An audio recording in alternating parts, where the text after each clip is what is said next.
SC/ST ലിസ്റ്റും സംവരണവും അട്ടിമറിക്കുന്ന supreme കോടതി വിധിക്കും കേന്ദ്ര സർക്കാർ തീരുമാനത്തിനുമെതിരെ ബുധനാഴ്ച സംസ്ഥാനത്ത് ഹർത്താൽ നടത്തുമെന്ന് SC/ST കോർഡിനേഷൻ കമ്മിറ്റി ഭാരവാഹികൾ മലപ്പുറത്ത് വാർത്താ സമ്മേളനത്തിൽ അറിയിച്ചു. സുപ്രീം കോടതി വിധി സാധാരണ എല്ലാവർക്കും അനുകൂലമായിട്ട് വരാനില്ല. ഞങ്ങളെ സംബന്ധിച്ച് തീരെ പ്രതികൂലമായിട്ടുള്ള ഒരു സ്ഥിതിയിലാണ് ഇപ്പോൾ വിധി വന്നിട്ടുള്ളത്.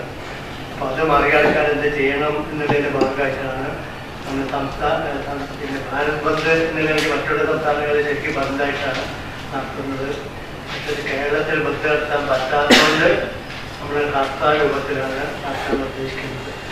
പക്ഷെ ഹർത്താലൊക്കെ വിജയിക്കുന്നുണ്ടെന്ന് നമുക്ക് പ്രതീക്ഷയൊന്നുമില്ല. കാരണം വെച്ചാൽ സാധാരണ ഹർത്താലിൽ കടകളുമ്പോൾ അറിഞ്ഞായിരിക്കും അതിൻ്റെ വാഹനങ്ങളും റോഡിൽ കൂടി നാട് നടക്കില്ല എന്നുള്ളതാണ് സാധാരണ ഒരു ബന്ദ് ഹർത്താലൊക്കെ ഉദ്ദേശിക്കുന്നത്.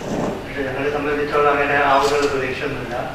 എന്നാലും ഞങ്ങളുടെ ലിമിറ്റേഷൻ വെച്ചുകൊണ്ടുള്ള ഒരു ഹർത്താൽ പ്രത്യേകിച്ച് മലപ്പുറം നടക്കുന്ന തെക്കോട്ടുള്ള കാര്യം നന്നായിട്ട് ബന്ധായിട്ട് തന്നെ അല്ലെങ്കിൽ ഹർത്താലായിട്ട് നടക്കാൻ സാധ്യത ഞങ്ങൾ മനസ്സിലാക്കുന്നു.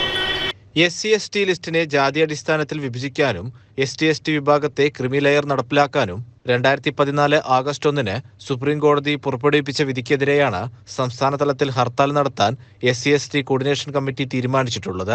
പ്രകൃതി ദുരന്തങ്ങളുടെ പശ്ചാത്തലത്തിൽ വയനാട് ജില്ലയെ ഹർത്താലിൽ നിന്നും ഒഴിവാക്കിയിട്ടുണ്ട്. സുപ്രീം കോടതി വിധിക്കെതിരെ വിവിധ ദളിത് ബഹുജൻ പ്രസ്ഥാനങ്ങൾ ദേശീയ തലത്തിൽ പ്രഖ്യാപിച്ചിരിക്കുന്ന ഭാരത് ബന്ദിന്റെ ഭാഗമായാണ് സംസ്ഥാനത്ത് ഹർത്താൽ നടത്തുന്നത്. സുപ്രീം കോടതി വിധി മറികടക്കാൻ പാർലമെന്റിൽ നിയമനിർമ്മാണം നടത്തണമെന്നാണ് പ്രധാന ആവശ്യം. ജാതി സെൻസസ് ദേശീയ തലത്തിൽ നടപ്പാക്കുക, SC/ST ലിസ്റ്റ് വിഭജിക്കുന്നത് തടയാൻ നിയമനിർമ്മാണം നടത്തുക, ക്രിമി ലെയർ തീരുമാനം റദ്ദാക്കുക, SC/ST ലിസ്റ്റ് 9ാം പട്ടികയിൽ ഉൾപ്പെടുത്തി സംരക്ഷിക്കുക തുടങ്ങിയ ആവശ്യങ്ങൾ ഉന്നയിച്ചാണ് ഹർത്താൽ നടത്തുന്നത്. മലപ്പുറത്തെ വാർത്താ സമ്മേളനത്തിൽ SC/ST കോർഡിനേഷൻ കമ്മിറ്റി നേതാക്കളായ P. പത്മനാഭൻ, P. കൃഷ്ണൻ, രാജൻ ചെട്ടിയകത്ത്, മധു കോട്ടപ്പുറം, V. നാരായണൻ എന്നിവർ പങ്കെടുത്തു. CCN മലപ്പുറം.